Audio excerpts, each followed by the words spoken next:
ये एक विडंबना है। विडंबना ये है कि सीएम नीतीश कुमार आज ही संवाद में भू और राजस्व विभाग के तकरीबन 9,808 लोगों को नियुक्ति पत्र दे रहे हैं और दूसरी तरफ जदयू कार्यालय पर अपनी नौकरी की मांग को लेकर के इतने सारे लोग इकट्ठा हुए हैं।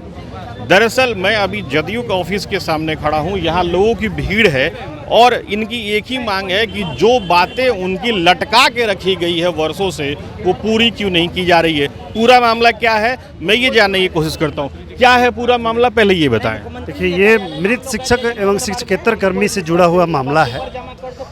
हम लोग 2015 से दौड़ रहे हैं। सरकार एक नियमावली हम लोग को झुंझुना पकड़ा दी कि आप लोग का बहाली जो है विद्यालय सहायक में, मतलब हाई स्कूल क्लर्क में और चपरासी में किया जाएगा। सीट हम लोग की संख्या 9,000 है और हम लोग को सीट 1,100 दिया गया है। उससे 1,100 सीट में से भी 550 पे ही बहाली करना है, जो कि 50% का क्लॉज लगाया गया है। हम लोग बहुत मेहनत करने के बाद विभाग थोड़ा तैयार हुआ कि 6421 जो उत्क्रमित उच्च विद्यालय हुआ है उसमें बहाली की जाएगी, लेकिन वो बहाली पिछले 4 साल से वित्त विभाग में जा रहा है, आ रहा है, जा रहा है, आ रहा है। क्यों ऐसा हो रहा है, कारण नहीं बताया आप लोगों को? ये सरकार की मंशा है। हम लोग मिलते हैं तो एक तो अधिकारी एक आध बार मिलते हैं, उसके बाद मिलने से मना कर देते कि हम नहीं मिलेंगे, जाओ राजा से मिलो। अब राजा से अगर हम लोग मिल ही लेते और इतना आसान रहता तो हम आपसे क्यों मिलने आते, हम सीधे राजा से जाकर मिल लेते। लेकिन यहाँ पे तो मंत्री, अभी तो आपके सामने ही ना हम आए हुए हैं, मंत्री जी मिलने के लिए रेडी नहीं है।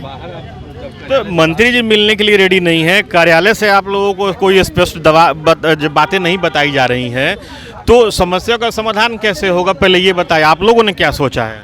देखिए, हम लोग के पास न इतना पैसा है कि हम लोग एक टेंट गड़वा के जो है आंदोलन करें। हम लोग के पास इतना कुछ नहीं है। यहाँ पे बहुत लोग आता है, बोलना पड़ेगा। कुछ लोग विदाउट टिकट आता है, जो कि पॉकेट में पैसा नहीं है। हम लोग के पास अब आमरण अनशन पे बैठने के अलावा कोई रास्ता। अच्छा, ये बताएं कि सीटें कितनी थी और उसके अगेंस्ट में वैकेंसी, मतलब कितने लोग की ज्वाइनिंग होनी है, और ये टोटल जो है ये मामला कब से चल रहा है, कितने साल हो गए? ये 2015 से ये मामला चल रहा है। 2015 तक एक मामला था जिसमें ये कहा जा रहा था कि अगर किसी शिक्षक की मृत्यु होती है तो उसके आश्रित को शिक्षक के पद पे बहाली कर दी जाएगी और बाद में उनको ट्रेनिंग और टीईटी करवाया जाएगा। बाद में आ गया कि नहीं भैया, पहले ही ट्रेनिंग और टीईटी कर लेना है। तो अब हम तो जानते नहीं है कि हमारे पिताजी कल मरेंगे या हमारे जो परिजन है हमारे कल डेथ करेंगे, तो हम पहले ही से बीएड और टीईटी करके रहते हैं। इसमें से कितने लोग ऐसे हैं जो कि बाद में किए अपने खर्च पे, लेकिन सरकार उनका भी बहाली नहीं की। आज एक रटती है कि हम विद्यालय सहायक में नौकरी देंगे, हाई स्कूल के चपरासी और क्लर्क में, लेकिन उस नौकरी में भी 9,000 कैंडिडेट के बदले में 1,000 सीट दिया गया, 1,100, और उसमें से भी 550 सीट बहाली करने के लिए स्वीकृति दी गई। और मेरा दावा है कि 550 सीट में भी, ये 4 साल पहले नियम आया है, 550 सीट में अभी तो 300 सीट भी नहीं भरा हुआ है। अच्छा, यहाँ और भी बहुत सारे लोग हैं जो मेरे ख्याल से बिहार के दूसरे जिले से भी। आप कहाँ से आए हैं, क्या है? गोपालगंज से। हम भी अनुकंपा आश्रित हैं। अच्छा, आप भी अनुकंपा आश्रित हैं। तो आपके यहाँ कौन था जॉब में जो दिवंगत हो गया उसके जगह? पिताजी थे मेरे।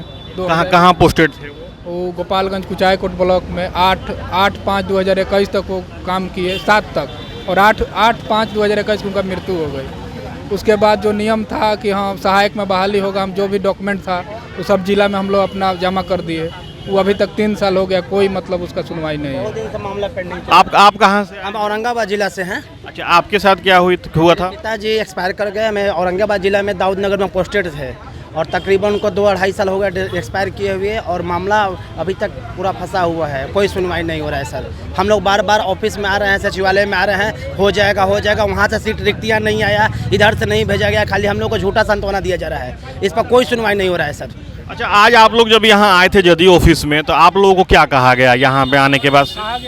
कि किसी से मुलाकात नहीं हुई। गार्ड के द्वारा बोला गया कि आज नहीं, अब मिलेंगे इतना समय, लेकिन नहीं मिल पाए।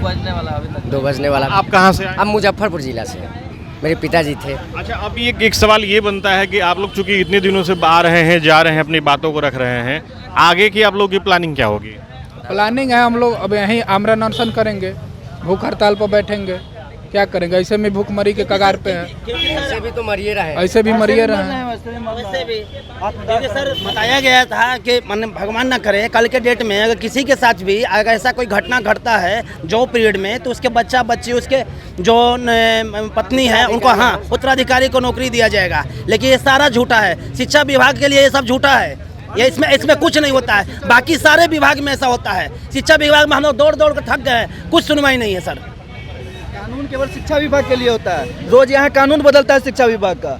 अन्य विभाग में जो है साल में 2-2 बार स्थापना की बैठक होती है, वहाँ नियुक्ति अनुकंपा के आधार पर दी जाती है। जिले में आप लोग जाते हैं तो वहाँ क्या कहा जाता है? जिला में बोला जाता है कि यहाँ बाबू रिक्ति नहीं आया है, यहाँ आने से कोई फायदा नहीं है, आप लोग जो है सचिवालय दौड़िए। यहाँ दौड़ते हैं तो सरकार कभी इसका कभी उसका बदलते रह रहा है, बट हम लोग का कोई सुनने वाला नहीं है। सरकार बस अपने रोटी सेकने में बेचैन है, हम लोग के दुख को कोई समझने वाले नहीं हैं। अच्छा, हमारे साथ कुछ या मैं देख रहा हूँ यहाँ पे कुछ महिलाएं भी हैं, हम उनसे ये जानने की कोशिश करते हैं। क्या मैडम क्या दिक्कत है, पहले ये बताएं जरा।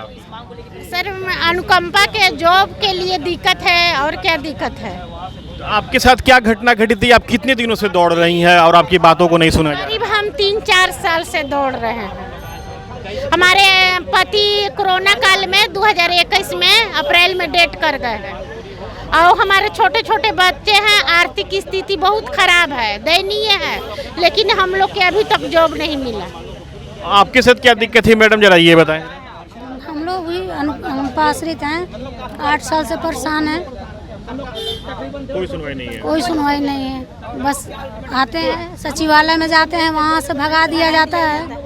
और शिक्षा मंत्री को आना था तो मिलने आए थे, बस आश्वासन दिया जाता है। हाँ, बस आश्वासन देकर कि ऐसे नए नियमावली देखा जाएगा तो ये किया हम लोग समझेंगे, बस यही कर करके टाल। अभी तक कोई के 8 साल, कोई के 10 साल, कोई के 5 साल, इतना दिन हो गया, लेकिन जॉब नहीं मिला। तो जैसा कि आपने देखा कि ये जितने भी अभ्यर्थी अभी यहाँ आए हुए हैं जो अनुकंपा के आधार पर अपनी नौकरी मांग रहे हैं, उनका ये कहना है कि अभी तक उनको केवल सांत्वना ही दी जा रही है, ठोस कार्रवाई कब होगी इसके बारे में कुछ भी नहीं बताया जा रहा है। और इनका ये भी कहना है कि अब जब सरकार उनकी बातों को नहीं मानेगी तो वो ऐसे भी भूख से मर रहे हैं और आगे भी आमरण अनशन पर बैठेंगे, और जो भी पॉसिबल होगा वो अपनी नौकरी के लिए करेंगे। अब देखना ये होगा कि इन अनुकंपा आश्रितों के जो भी बातें हैं या जो भी दावे हैं या जो भी गुहार हैं, उन पर राज्य सरकार और शिक्षा विभाग कब संज्ञान लेती है और इनको नौकरी देती है। Sujit Kumar, TV9 digital, Patna.